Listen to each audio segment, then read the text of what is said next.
con sơ sơ thận thì đập pi đồngគ្នាថ្ងៃនេះលោកគ្រូនឹងមកធ្វើអត្រាកំណែបន្តគឺអត្រាកំណែរូបវិទ្យាថ្នាក់ទី12ប្រឡងបដប់សម័យប្រឡងថ្ងៃទី8ខែ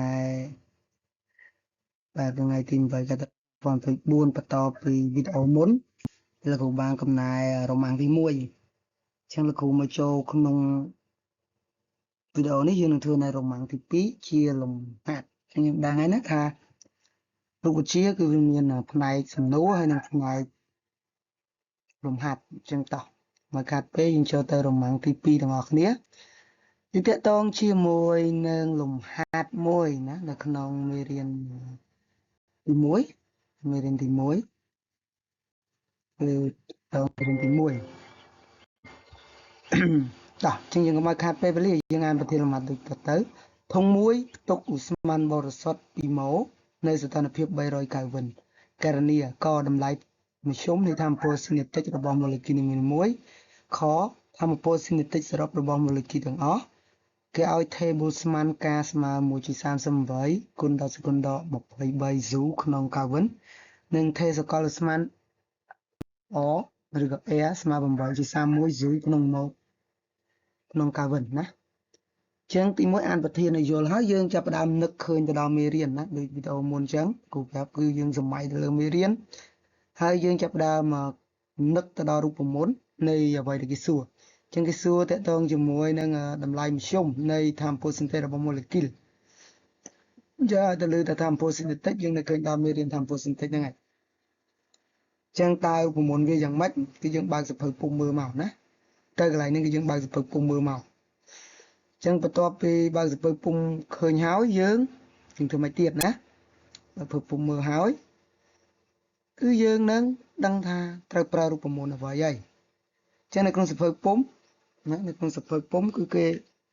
ប្រាប់យើងហើយនៅក្នុងទំព័រទីប្រមាណនោះចឹងឥឡូវគ្រូបើកសភៅពុំបន្តិចមកណាទៅព្រមបន្តិចខ្ញុំចុចបើកសភៅពុំទៅយើងនឹងឃើញថាវានៅទំព័រទីប្រមាណហើយតែបើយើងចាំរូបមន្តយើងសេមកតែបើយើងអត់តន់ចាំយើងរៀនដំបងយើងបខាត់លំហាត់យើងបើកមើលមកចឹងធ្វើឲ្យយើងយូរទៅចាំហើយតែបើសិនតែយើងអត់បើកសភៅពុំមើលទេតែយើងចង់ចេះអត់ងាយចេះទេតោះចឹងទី2គឺថាមពលស៊ីនេតិកសរុបតើថាមពលស៊ីនេតិកសរុបហ្នឹងគឺរូបមន្តវាយ៉ាងម៉េចដែរណាចឹងយើងត្រូវរករូបមន្តឲ្យឃើញសិន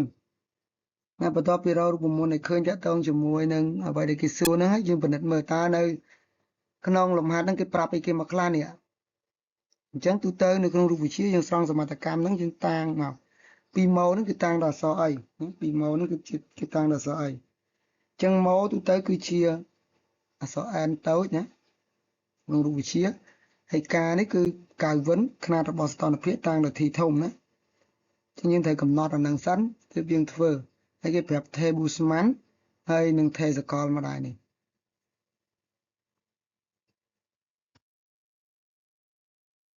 ចឹងយើងត្រូវកំណត់អាណាបានសិនទើបយើងអាចធ្វើបាន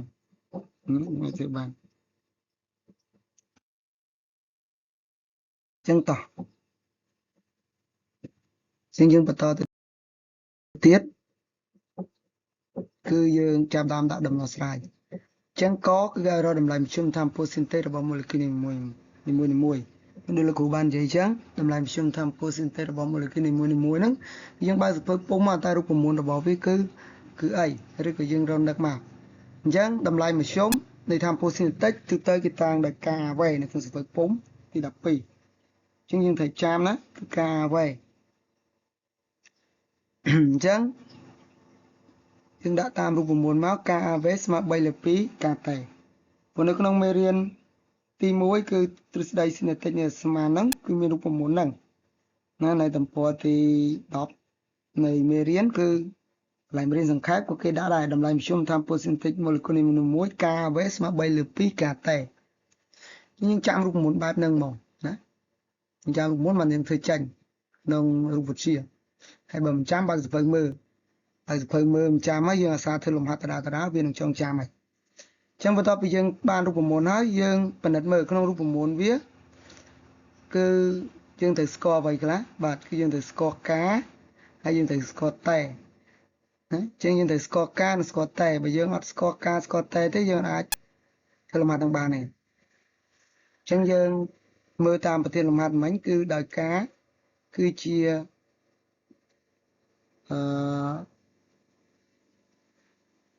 tầm lại để cái bẻ máu nó cứ mà nó mua chỉ xăm bảy con đó phải bay số con ông cài vần á cái bẻ máu ấy chân dương chúng nuôi máu cho mà bên này bà cái này nè chân bắt đầu mà tiết rau cá cái bẻ máu cứ sự ta nộp hiệp xong tốt cứ té sự ta nộp hiệp nó té cứ bay rồi cài vấn nhưng mà bây giờ ba năm lại nữa chưa cho nó rụp mồn máu rụp chiếc chưa cho rụp mồn máu cái cái này đâm lại lên nhưng máu nữa giờ cái này máu cứ mà nó bầm mũi cho một phẩy mũi con đó mà phẩy mũi nữa và đó mà phẩy bay này nên phẩy bay bên tai để xa dương từ xây chia xoay con song đá dương ở cái biên mà khẳng một kỳ tông chương dương trần đánh bàn xoay con pi thường là so xoay con đó phẩy mũi những cho vậy làm hạt cò dương định đi đâm lại một chômในทำ percentage របស់ molecule មួយឬការអ្វីគឺស្មើ6ចេញ21គាត់ដាក់ស្គនដល់21ស្រួលបាទស្រួលឲ្យតែចាំរូបមន្តឬក៏យើងចេះមើលមេរៀនឲ្យបានច្រើនយើងដឹងកន្លែងហ្នឹងហើយតោះចុះលំហាត់ខម្ដងចុះលំហាត់កវាដូចតែគ្នានឹងណាដំបងឡើយគឺយើងដាក់មកគេរកថា percentage សរុបរបស់ molecule ទាំងអស់អញ្ចឹងថា percentage សរុបគឺតាមរូបមន្តការស្មើ3លើ2 n air ថេរូបមន្តរបស់វាមានមួយទៀតគឺការស្មើ3លើ2អនធំណាអនរបស់ molecule ហ្នឹងគឺការតែដោយសារតែនៅក្នុងលំហាត់យើងគាត់ប្រាប់វាចំនួន molecule នេះមកទេយើងរកកើតទេយើងអាចប្រើរូបមន្តហ្នឹងទេយើងត្រូវប្រើរូបមន្តការស្មើ3លើ2អនតែដោយសារយើងស្គាល់ថេសកលចំនួន molecule ហើយនឹងចំនួន molecule ហើយនឹងស្ថានភាពណាយើងដាក់មកចំនួន molecule គេប្រាប់មក2ម៉ូថេសកលគឺ 8.31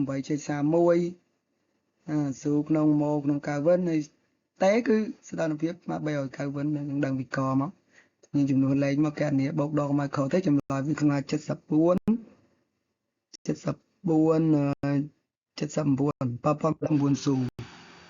លំហាត់យើងគឺត្រូវបានបញ្ចប់ដោយ C point